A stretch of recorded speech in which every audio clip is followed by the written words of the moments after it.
Well, hello everyone and welcome to a brand new video, and this could be my review of Indiana Jones and the Dial of Destiny. So this is the latest and final installment in the Indiana Jones franchise, directed by James Mangold. And in this movie, Indy has to stop Voller from retrieving a legendary artifact that could change the course of history. Now, I've been an Indiana Jones fan all my life since I was a little boy. I remember renting each of the movies at the video rental store. And then I was 8 years old when I got the chance to see Kingdom of the Crystal Skull in theaters. I got the action figures, the DVD, the Blu-rays eventually, the Legos. And overall, I think Kingdom of the Crystal Skull is not the worst movie ever. It has its moments, it's fun, it's hilarious. It also has some really questionable moments, but overall it was fine. And that's pretty much how I would describe this film. It's just fine. It's not great, but it's not bad either. Now, hands down, the greatest thing about the Dial of Destiny is, well, Harrison Ford himself. He slips back into the character like he never left, and it's such a joy to watch him play Indiana Jones one last time. You could say that Indy in this movie is more, well, like, depressed, and some people will be bothered by that, but look, come on, like, we all have our moments in life, shit happens, and this is one of the ways to make him more human, developing him as a character, and yeah, just to remind us that our hero is still human, you know? And I mean, he's not like that throughout the entire movie. Like, he has an arc, you know, like, of course he starts off that way and he ends up being different by the end of the movie. Whether or not that arc was executed perfectly, that's a different story, which I'll get into later. But overall, one thing still remains: Harrison Ford knocks it out of the park as Indiana Jones one last time. In this movie, you also get introduced to a new character played by Phoebe Waller-Bridge, who plays Helena Shaw, Indiana Jones' goddaughter. And I've heard many people say that she's an asshole or that she's annoying and all that stuff. And I don't think that's true. I mean, yeah, to an extent, yeah, that is true, but I don't really dislike her character at all, really. Like, I think Phoebe Waller-Bridge is a good actress and she plays the character very well. I just wish they could have had more time to develop her as a character because, you know, you had the classic Indy moments where Indy and his sidekick, or in this case, it's Helena Shaw, his goddaughter, they're all bickering and stuff. And that always happens in an Indiana Jones movie. There's always an arguing moment, rivalry between two characters. But since this is Indiana Jones' goddaughter, I feel like there should have been an opportunity to really develop this bond, this emotional bond. Like, this is someone important in Indy's life, you know, and they're just she's just like kind of introduced, and that's it. Like, most of the scenes between Helena and Indy are always like running away from something, an action scene, a chase, or whatever, but it never really has time to like kind of like breathe, you know, like just to cool down a bit. Like, actually, there is this one scene that I really love that actually allowed us to kind of like cool down a bit, and it's a scene where Helena and Indy are on a boat, and Indy kind of tells her what happens between Kingdom of the Crystal Skull and this. So yeah, that was a really nice moment, but it didn't really last long, you know? And to all the people that say that, I don't know, Phoebe Waller-Bridge is replacing Indy throughout the entire movie and she's like the main star, whatever, no, blah, blah, blah, no, that's not happening. This is still Indiana Jones' story. There, I said it. And we also get introduced to Mads Mikkelsen as the villain, who plays the villain named Voller, right? And yeah, sure, you could say that he's being typecasted because he's been playing literally every villain in every major franchise. But to be honest, he's actually really good, and I really enjoyed him as a villain. Although there is something that happens in the third act that kind of like ruins his character, and it has a lot to do with the third act in general, you know? And yeah, I'll get into that a bit later.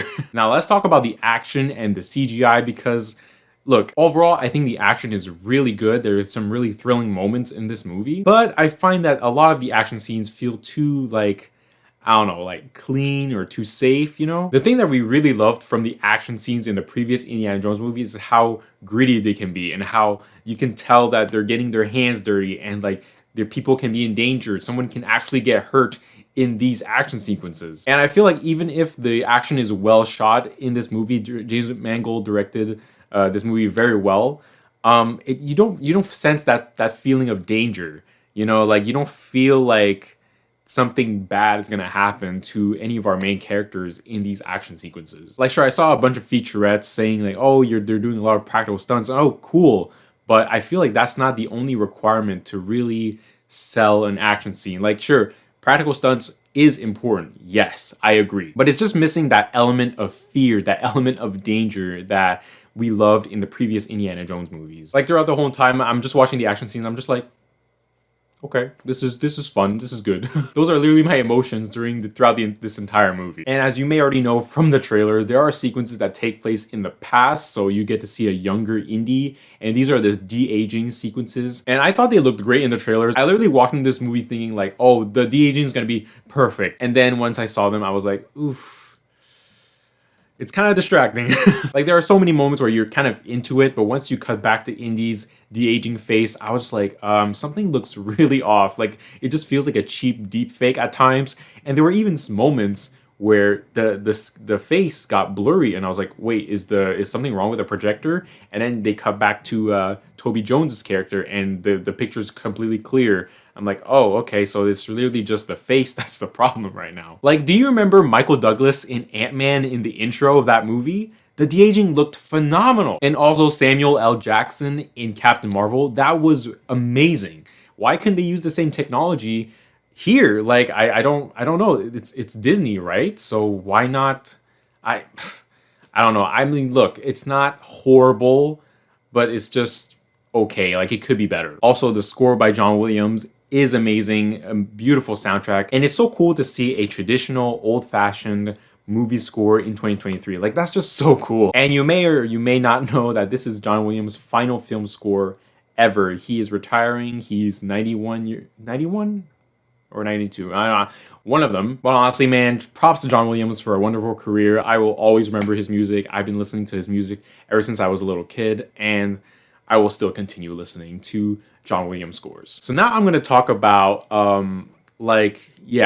So overall, I would say that Dial of Destiny can drag a little. It gets a bit long in the middle of the movie, the second act, but overall, it's still an entertaining movie. My main issues with the movie really come in the third act and the ending, unfortunately. So basically, without spoiling, something happens in the third act that feels very anticlimactic, and then the ending kind of gets wrapped up in a very lazy way. Up until that point, there were like stakes to the movie, but something happens and there are no stakes anymore, and it's not even a race against time. Like, it's missing that mystery, that the satisfaction, the discovery of, you know, the treasure or whatever. I think I'm gonna make a spoiler video of this because I think I really want to talk about this ending and how I think it could be better. And speaking of the ending, while it is emotional, there is a really emotional moment in that ending. It didn't feel earned. It didn't feel like we deserved this moment yet. I feel like something should have happened in the third act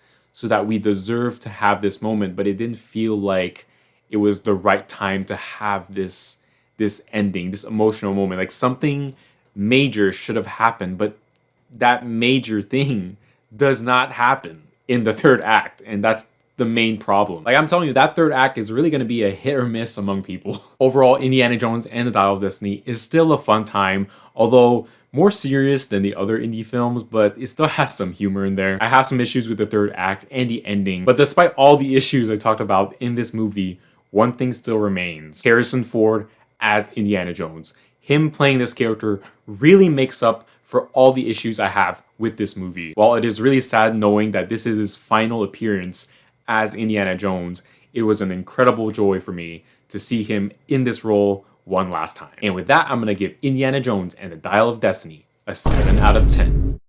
Honestly, I think I'm going to be in the minority for this, but I think Kingdom of the Crystal Skull is slightly better than Dial of Destiny. And I think it's just mostly because it was just more fun, it had more humor, it was more like, it was Indiana Jones, it was less serious, which I didn't mind the seriousness of Dial of Destiny, but I just, if I were to rewatch one or the other, I'd probably pick Kingdom of the Crystal Skull. And I do feel like the action scenes have more like danger to them. Even though it doesn't compare to the original trilogy, it still had that element of fear that we didn't get in Dial of Destiny. And sure, you could say that 3 times the drop waterfall scene is really stupid, but come on, it's freaking hilarious. So what did you think of Indiana Jones and the Dial of Destiny? Let me know in the comments, like, share, and subscribe, and I'll see you guys on the next one.